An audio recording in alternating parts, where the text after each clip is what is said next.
All right, I have a question I think I know the answer to, but raise your hand if you like to wait. Depends on the situation. Depends. Okay, so you actually like to, maybe. Well, yeah, I guess if you're postponing something you don't want, but in general, most of us don't like to wait. That one's pretty universal. You know, you ask about, do you like to ride roller coasters? And you'll have some yes, some no. Do you like broccoli? Some yes, some no. I've got a nephew who doesn't like chocolate. I think, I would thought that would be universal. But, yeah, what's wrong with that? But this one's pretty universal. No one likes to wait. Well, what if I told you you have to wait? And not that you have no choice, but you have to wait to fully experience the life that God wants you to have, that God intends for you to have, the abundant life. And it's the life that we want. All of us truly want that. Well, we're going to see that to have that life, we have to wait.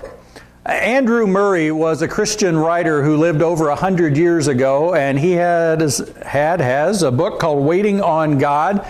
You can find this if you want it. You can just Google and find a PDF copy free online, or you can buy copies. But it's a devotional based on over 30 Wait on God passages in the Bible. And on day one of this devotional, he says, all the difficulties that are brought forward as keeping us back from full salvation, so not just forgiveness, but the abundance that goes with it, have their cause in this one thing. So the thing that keeps us back, the defective knowledge and practice of waiting upon God.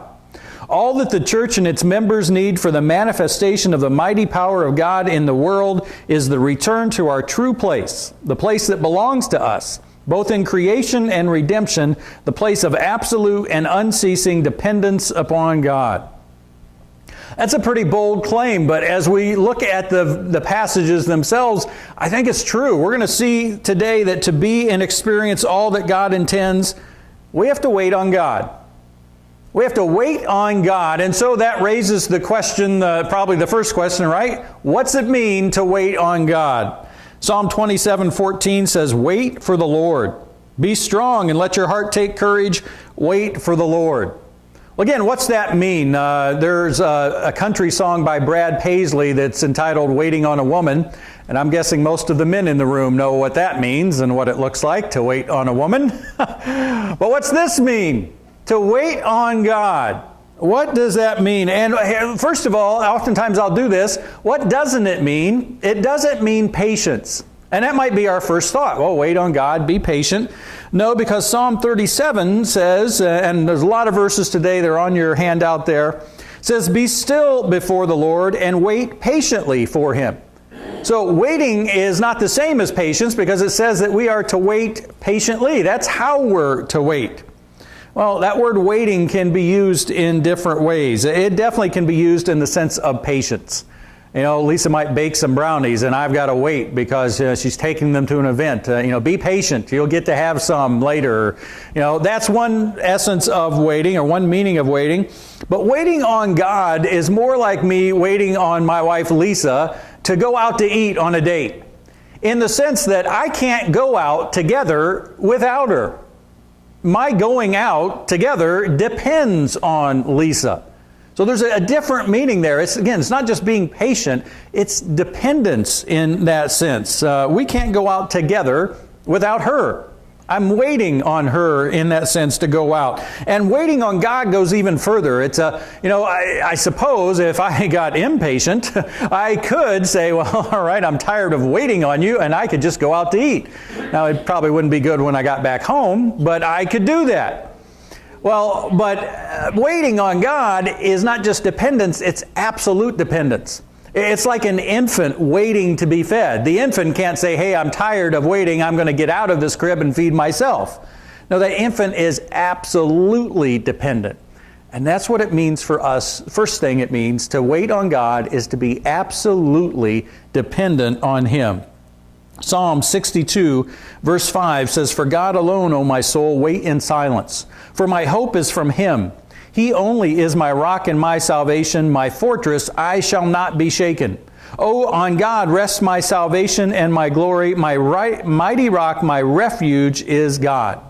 So you look at that and you see, again, waiting on God, first of all, means this absolute dependence. And there's this element that goes along with that. Waiting on God is acknowledging my absolute dependence. And it's interesting, acknowledging my absolute dependence is a little bit like giving up control to God. Well, God's in control no matter what. I'm dependent on God no matter what. It's just, do I acknowledge that or not? Do I admit that? Do I surrender to that? And it makes a big difference, because not doing that will keep me from having peace, will keep me from having the life God intends. So it's true anyway. I have the choice whether to admit it and to acknowledge it and to live it out. Because you know what? I don't know that any of us would say, no, I'm not dependent on God. But how do we live? Do we live a life that shows we're absolutely dependent on Him? I think most of us would think we're depending on God maybe more than we are. You know, I think sometimes we have these realms or these areas. Oh, here's where I depend on God, and then here's where I just do my own thing. I don't need to depend on God for this. I got this part. And, you know, God's realm is bigger than we realize. God's realm is all-encompassing. Oftentimes you'll hear a definition of faith, which is very similar to dependence, trusting in God. And it's, you know, do all you can and then trust God for the rest. And there's certainly some legitimacy to that. That God, and we're going to see later on, God says you can't just sit around and expect me to do it all for you. But we need to be careful and not think, you know, I do all I can in this area and then I depend on God for the rest in some other area. In every area of life, I do all I can, all He's given me the ability to do, but then I depend on Him. I trust Him and I surrender to Him whatever He wants. So waiting starts with acknowledging our absolute dependence. And then there's another key element to waiting, two elements to it. First of all is absolute dependence. Second of all, Micah talks about this in chapter 7. He says, "But as for me, I will look to the Lord. I will wait for the Lord of my salvation. My God will hear me." Did you hear what Micah said? He said, "My God will hear me." And so, do you hear what he's saying? I know my God will hear me. I know that God will hear me as I pray to Him, as I'm waiting on Him. I confidently expect that that's true. And that's the second element of waiting on God, is confident expectation. Absolute dependence, confident expectation. And that's not just wishful thinking on Micah's part. God has promised it. Isaiah chapter 49 says, God said, "I am the Lord. Those who wait for me shall not be put to shame." Those who wait for me, who depend on me, you won't be put to shame, so you can have that confidence, that confident expectation. And that shouldn't be surprising. If we're absolutely dependent on God, we can trust that God will be absolutely dependable. I can have confidence in that. I can expect that to be the case. Now, can we depend on God to provide everything we want when we want it? Altogether? No. And we're going to talk more about that below. But we certainly can depend on God with confidence that I wait on Him and God will do what's best. Well, then how important is it? That's what it means to wait on God.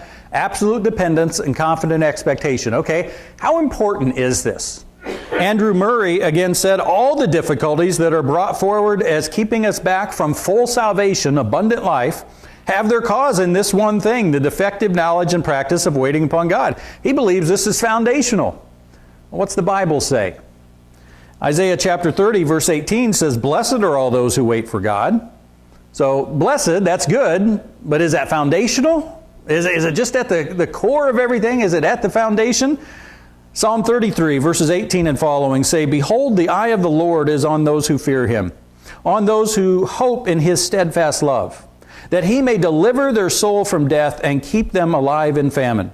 Our soul waits for the Lord. He is our help and our shield. For our heart is glad in Him because we trust in His holy name. Let your steadfast love, O Lord, be upon us, even as we hope in you." You look at that passage and it deals with the central issues and elements of our life with God, our relationship with Him. It talks about God's steadfast love. We saw today in Sunday school, God's nature, His holiness and His love. Those are His two main attributes. And now that we have sinned and we need God's grace, well, God's grace comes from His love. God's love is foundational. I don't think we'd argue with that. And then it talks about our hope and our trust. We are saved by God's grace through our faith. And so our faith, our trust is foundational, and it gives us this hope, this assurance in the biblical sense of the word of heaven. Again, those are God's love, our trust, our hope. Those are foundational. And right in the middle, what do you see? Our soul waits for the Lord. I think it really is. It's tied in with all of these things that we think of as being key to the Christian life, to being key to our relationship with God. Now, one thing we need to realize as we try to just make sure we understand this idea of waiting on God, realize that waiting on God is not a result of the fall. It's not that I have to wait on God now because sin has entered the world. It wouldn't be that way without it. No, that was always God's intention. And the reason for that is something that we should be really familiar with through all the times we saw it in Mark, because God is God and we're not.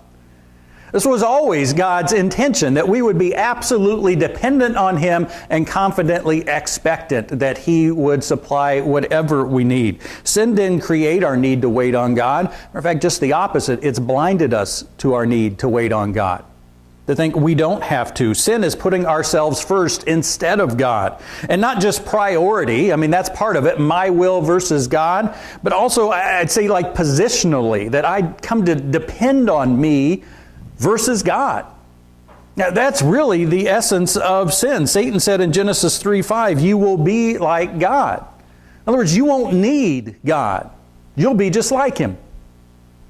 That's the heart of sin, the essence of sin. And the essence then of sanctification, which is that part of salvation that deals with overcoming our sinfulness, the spiritual growth, the essence of that is undoing that effect.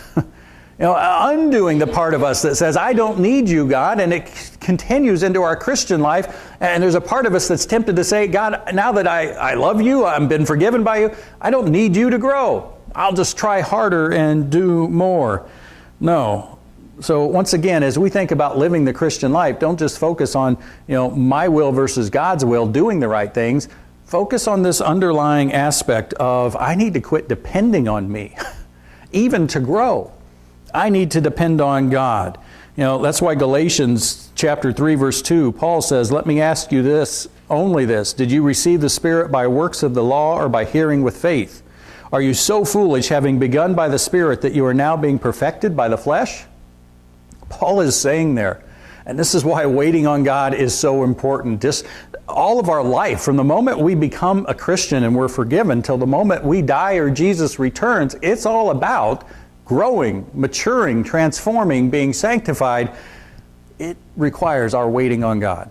God, I am absolutely dependent on you, and I'm confidently expectant that you will work. And really that leads into then what we're waiting for. So here, waiting is absolute dependence and confident expectation. It's foundational to our relationship with God. And what exactly are we waiting for? Well, Genesis 49 says, I wait for your salvation, O Lord. And hopefully we're getting this. I know growing up for me, salvation, being saved, that meant being forgiven and going to heaven. And that's true, but it's not only that. It definitely includes forgiveness. It says in Psalm 39, 7-8, and now, O Lord, for what do I wait?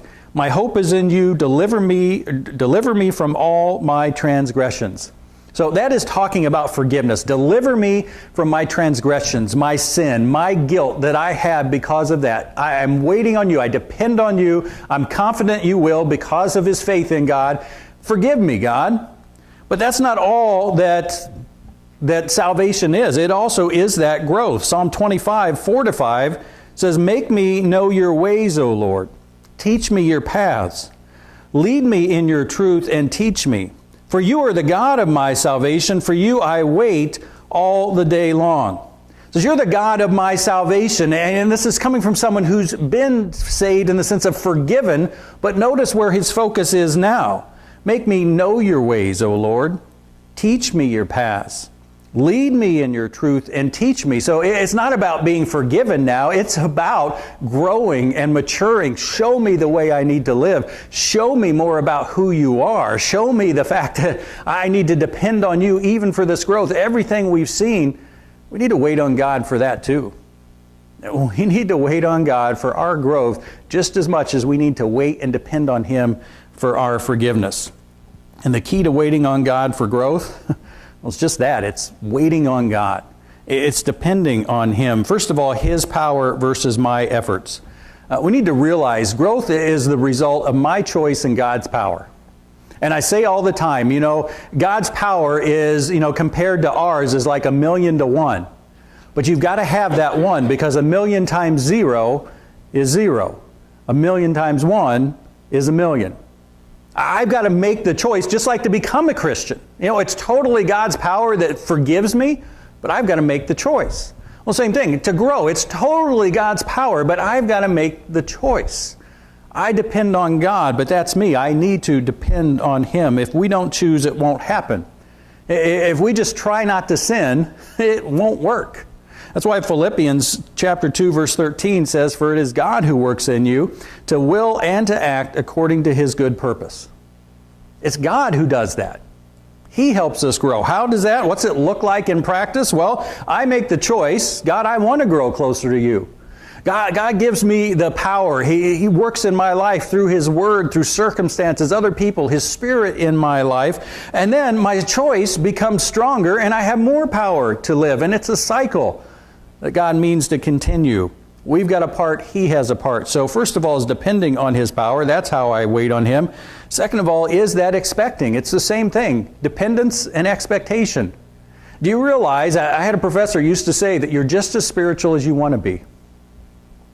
You and I are just as spiritual as you want to be. We might say, I'd like to be more spiritual. I'd like to be more committed.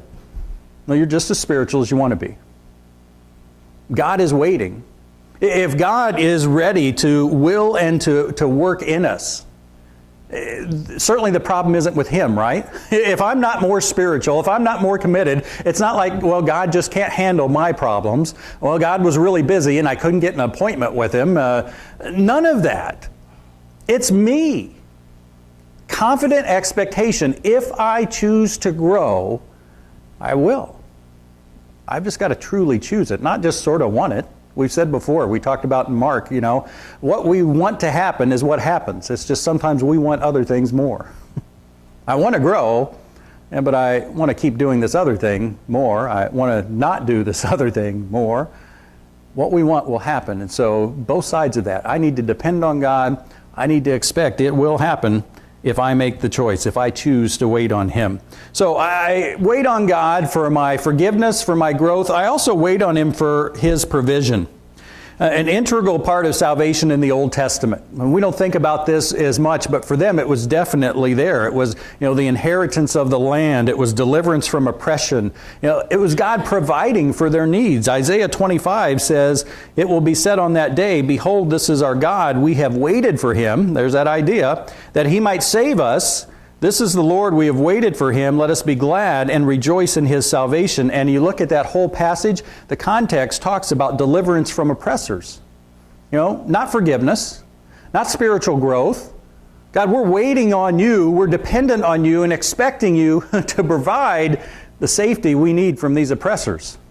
That's a part of what we need in this life, they said. And God, we're depending on You. Psalm 37:9, those who wait for the Lord shall inherit the land.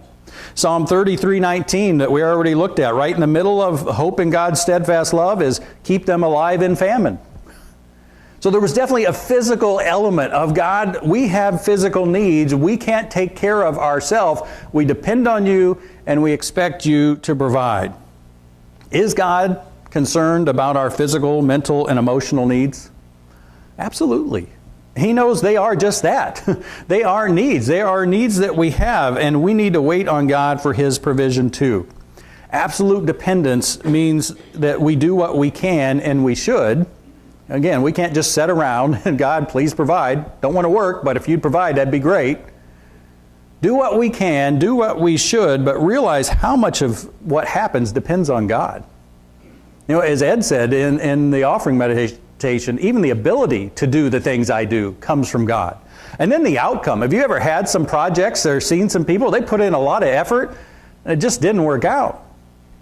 So even our efforts don't guarantee. What happens depends on God. So that absolute dependence, same thing, and that confident expectation. Jesus in Matthew 6 said God takes care of the birds, and not just any birds, the grand birds, the sparrows. He takes care of them. He'll take care of you. Now, we always have to remember it will be in God's way, His timing, but God will provide. I can have absolute dependence and confident expectation. If I don't do that, if I don't wait on God when it comes to things I need, the best I can do is try on my own and try not to worry. And we know how well that works sometimes, doesn't it? You know, have you ever had someone, when you're facing a difficult situation, say, "Don't worry"? Why do they even say that? You know, if I could just stop worrying, I would have flipped that switch before.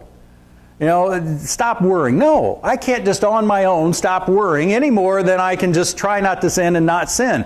I need God. It is possible not to worry, but it's not just because I decide, okay, I was worrying, now I'm going to stop. It's because I maybe come back around to my senses and realize God's in control and He loves me. It's because I come to wait on Him. God, I'm absolutely dependent on You, and I'm confidently expectant You'll do what's best. All right, now I can stop worrying. But on my own, there's little hope of doing that. Andrew Murray says, you know, even when God doesn't, when we don't get what we're waiting for, he says this: God wishes that we would not only say when He bestows the gift, "How good is God," but that long before it comes, and even if it never comes. You get that? God wishes that we would not only say when He bestows the gift, when we get what we've been waiting for, "How good is God?" when that happens. He wishes that we would long before it comes, and even if it never comes, say, "How good is God?" And that brings us to the last thing we should be waiting for: God. God, the ultimate focus of our waiting, is our original focus. When God created Adam and Eve in the garden, their focus was on God. It was on that relationship with Him. There was no need for forgiveness at that point. There was no need for the type of growth that overcomes sin. You know, there'd be the new experiences and all that, but not overcoming sin. You know, even provision, it was all there. God had provided it, but there was never a moment where they're like, "I wonder if we'll have enough," because it was there in abundance. All of that, before sin, the only thing they had to focus on and wait on is just God. That's the way God wants it to be. Psalm 130 says, "I wait for the Lord. My soul waits, and in His word I hope. My soul waits for the Lord more than watchmen for the morning, more than watchmen for the morning." Now think about it. If you had the long night shift of a watchman, what are you waiting for? You're waiting for the morning, so it'll be over. Well, more than a watchman waits for the morning, I wait for the Lord. Andrew Murray says, in waiting upon God, the first thought is of the God upon whom we wait. Waiting on God, all these things. Yeah, I wait on Him for forgiveness, and I wait on Him for growth. I wait on Him for provision. I just wait on Him for Him. I'm focused on God Himself. And first, I think, as he says, our first thought, it's not our primary thought, or chronologically, because I think there's a progression here. You know, I start off, and whatever the situation is, I'm not waiting on God. I'm not depending on Him. And I come around to realize, okay, I'm going to depend on You and confidently expect, you know, whatever I really need, You'll provide, God. But then the last step should be I get to the point where my mind isn't even focused on what I need. It's focused on God. God, I just want You. I do want to grow, I do want to mature, but that's because I want to experience this relationship with You. I do want You to provide for the things I need, but I want You more than anything. That's what we need to wait for. And then the last thing, as you look at all these verses on waiting, there is one more thought that comes out, and that is, who else is waiting? Isaiah 30:18 says, "Therefore the Lord longs to be gracious to you, therefore He waits on high to have compassion on you." Andrew Murray again says, God's love is just His delight to impart Himself and His blessedness to His children. We say God loves us. Does you know what that means? That is God, I want to impart me and my blessedness to you. That's what it means to love you. All things being equal, God will always bless us.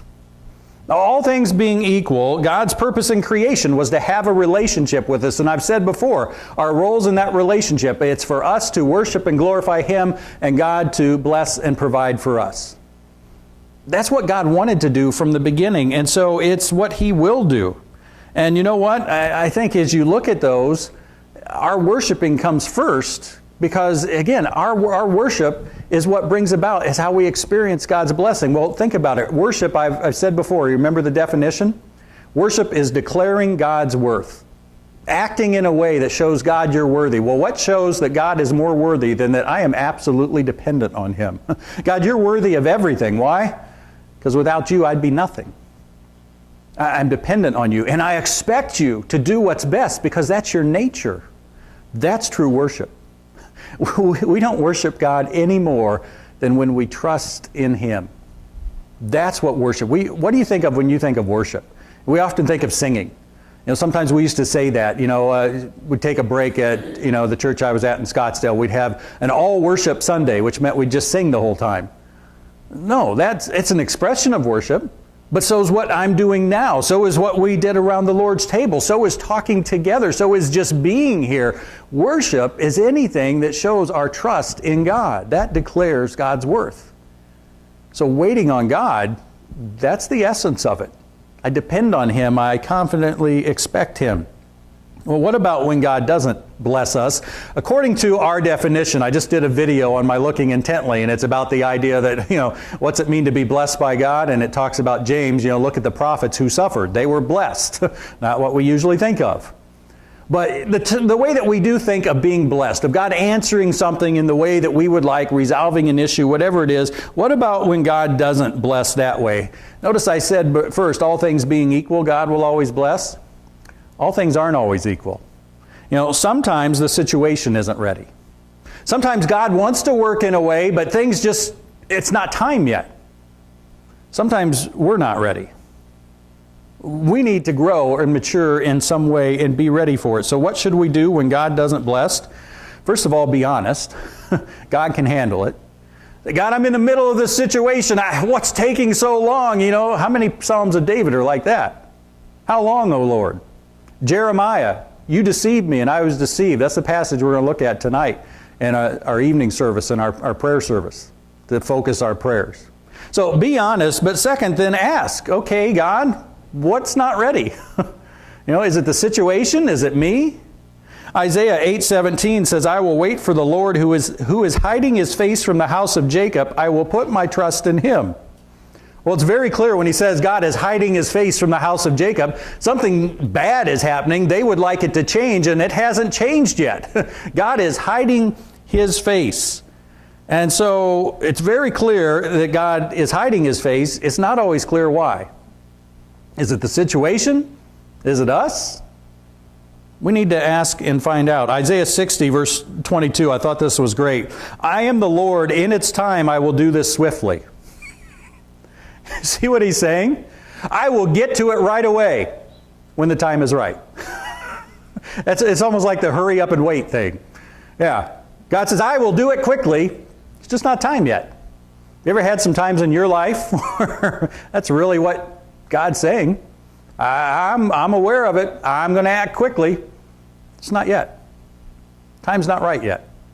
And again, is it the situation or is it us? Most of the time it's hard to tell. And if it's us, sometimes it's hard to admit. There's something in me that needs to change before God will work. God is waiting for us to be ready. And ready doesn't just mean anxious. I'm always ready. If something's difficult, I'm ready for it to change right away.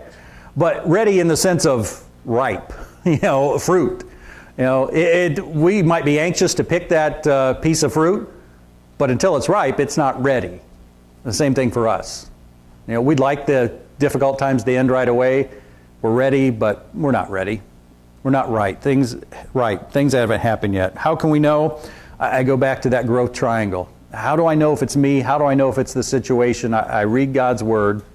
I look at the situation. I try to get some insight from it, and I talk with other believers. And that will give me some insight into it. Why isn't God working yet? Why isn't he acting swiftly yet?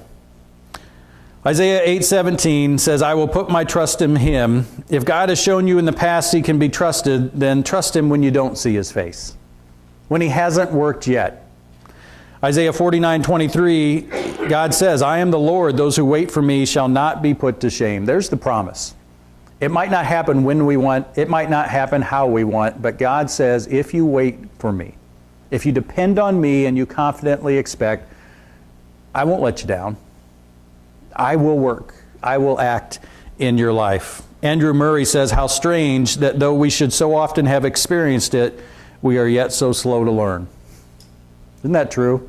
I can't tell you how many times I've thought, God, this time, I got it now. I have learned this lesson. You're in control and you love me. I can trust you without worry. And then the next thing comes up and I get shaken again. But I do come around quicker. That's the mark of growth. That's the mark of maturity. I come back to that place of absolute dependence and confident expectation quicker than I used to. And maybe it takes more to shake me than it used to. Little things that in the past would have done it, they don't anymore. But there's still things that do. How strange that though we should so often have experienced it, we are yet so slow to learn. So what do we need to do now? How do we learn this? And the answer is just practice. Practice waiting on God. You know, most of us aren't good at waiting in any sense. We don't like it. We don't like to wait. Well, we certainly don't like to wait on God either. We don't like to depend on him. We don't like to have to be expectant on him. We'd like it to happen now, and we'd like to do it ourselves. Sin has undermined our waiting on God. So it's going to take some practice.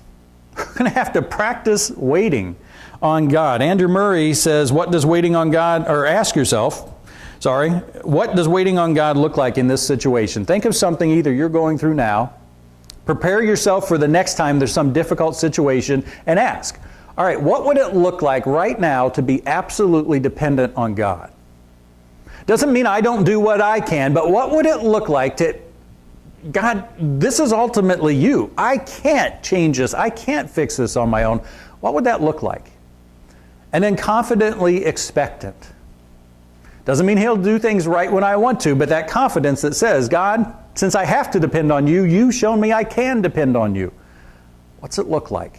Try to get specific. Talk it over with a friend. Tell them that's what we're supposed to do as believers. Have that type of true fellowship with each other. And as we saw in Sunday school, it's interesting, not only do it in the midst of the problem, do it before. Prepare yourself so that when the problem comes, you have some foundation that can stand up to that. All right, God, I'm ready to wait on you now because I've been practicing. I've been thinking about what it looks like when I face a difficult situation.